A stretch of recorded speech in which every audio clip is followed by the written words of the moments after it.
Hi everyone, happy Valentine's Day. I hope you're doing okay. I hope everything is going cool for you and that you feel good and stuff.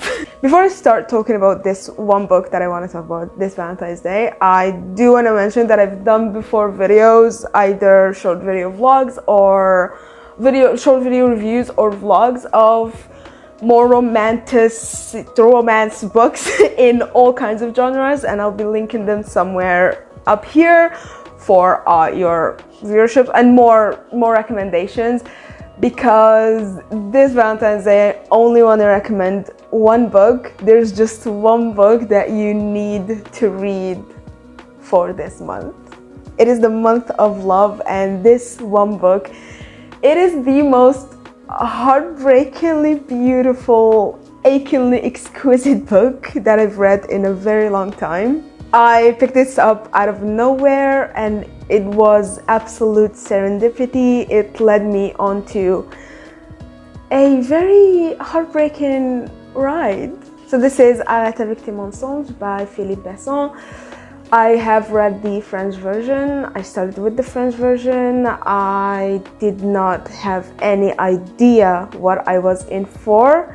The story follows Philippe and his early years in middle school and high school, and him meeting someone and the start of a very heartbreaking relationship. It's an achingly beautiful love story that left me not physically sobbing, I didn't cry, but it just left me feeling physically hurt. Like, it felt like my heart was actually hurting me from the book. The book is split into 3 parts. The first part, him in the middle school, high school era, meeting the person that we're gonna meet, and then forward a few years later, them a little bit older, a little bit more adulty and trying to figure out life, and then forward 25 years later and seeing where that story has led. The most heartbreaking part about this book, in my opinion, is has this autobiography feel to it. That's why it felt so sad, I think, in my opinion, because I've read a lot of sad books, and yes, a lot of them made me cry. A little life made me want to end myself, but this one just hurt. The story is extremely simple. The storytelling is very simple, but it is one of the most beautiful writing styles that I have ever seen. This was my first time reading from the author, and it will 100% not be my last.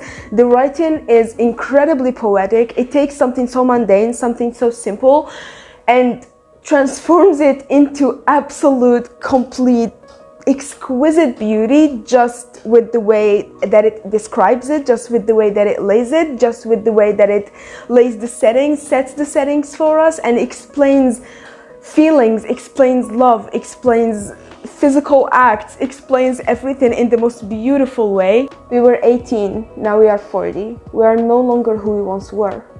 Time has passed, life has rolled over us and transformed us. We will not recognize one another.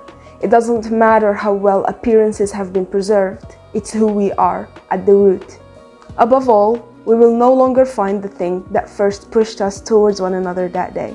That singular moment, that pure urgency of it. There were circumstances, a series of coincidences, and simultaneous desire. There was something in the atmosphere, something in the time and the place that brought us together. And then everything broke. Even in certain times when it describes grief, when it describes loss, it still describes it in a way that makes it somehow reads beautifully, makes you feel the things that the author is talking about, and makes it so goddamn heartbreaking. It's a simple story about love, about loss, about living in hiding, living in secret. It's a simple story about a certain time in a man's life, certain different times in a man's life, but I can't pinpoint exactly what makes it so beautiful, whether it is the storytelling or the character or the real aspect of it, the autobiography aspect of it, or just how beautiful it was. But there's something to it, the energy of it. Like the author said himself, the atmosphere, something in the air while reading this book just makes it seem like it is, I don't know, it's I don't know, man, finding its way, paving its way into your heart, and then sitting there delicately, just like ripping away tendon after tendon. That was really fucking dramatic, but it is how it felt. I have read the English version straight after I finished the French version, and it definitely holds up. The French version is a little bit better. It just feels more natural. I don't know, it just feels more, I'm gonna say it just feels more cohesive, but that does not mean that the English version is not. The English version is like a 5 out of 5 stars. They're both 5 out of 5 stars, and if the French version doesn't exist and I've only read the English version, then the English version would be a 10 out of 10, like on its own.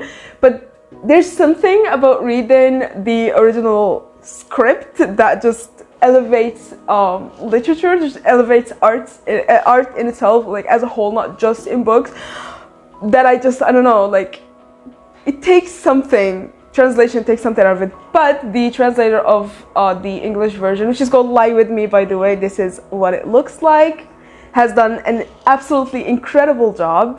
It definitely transmitted the feelings that I felt reading the original version. It definitely transmitted the aches, the loss, the agony, the love, the tension. Even in the carnal endeavors, they were done so freaking beautifully. It felt like art. It is art. It's seldom that I read a book and it feels like I am looking at an art piece, not just reading a book, and this definitely feels like that. It is 100% an art piece. All the same, I wonder how one accepts having a father in this in-between place, this absence that is not death, this indefinite inaccessibility, this phantom existence. How can one resolve it for oneself and not be consumed regularly by the need to put an end to this pretense, the need to just not put up with this strangeness any longer, to alleviate this terrible, intolerable missing? We keep coming back to the word.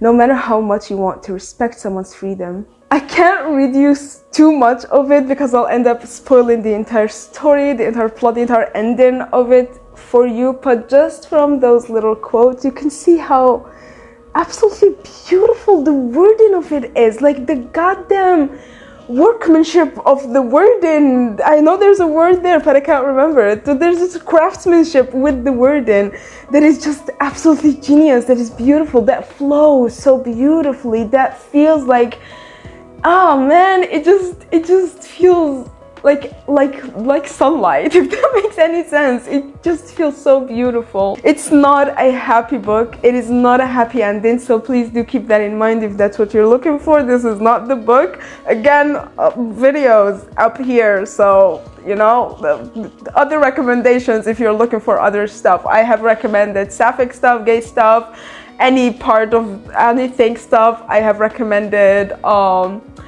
what else? It's like fantasy romance. I've recommended dark romance. I've recommended fast-paced romance. I've recommended novellas, just pure smut, anything, even paranormal stuff. So I'll link everything, but this one is an absolute special book. It's a one heck of a masterpiece, and I 100% believe that everyone needs to drop everything right now and go ahead and pick this book up and read it. It's a short story, yes, it's very, very short, but it is jam-packed with one beautiful phrase after one beautiful phrase, and it's just an incredibly beautiful story that is done to perfection. Cannot see anything about this book that I would change, anything that I see as like negative or whatever that we could have done without. It is absolutely perfect. I would love to read more from the author, so if you've read something you've liked, please let me know. Other than that though, that's it. It's just a short review for Valentine's Day, because you know, I care about you and we're spending it together because lonely here. Other than that though, this is like the first time I've said that. I love you. And thank you so much for watching. I am going to see you next video.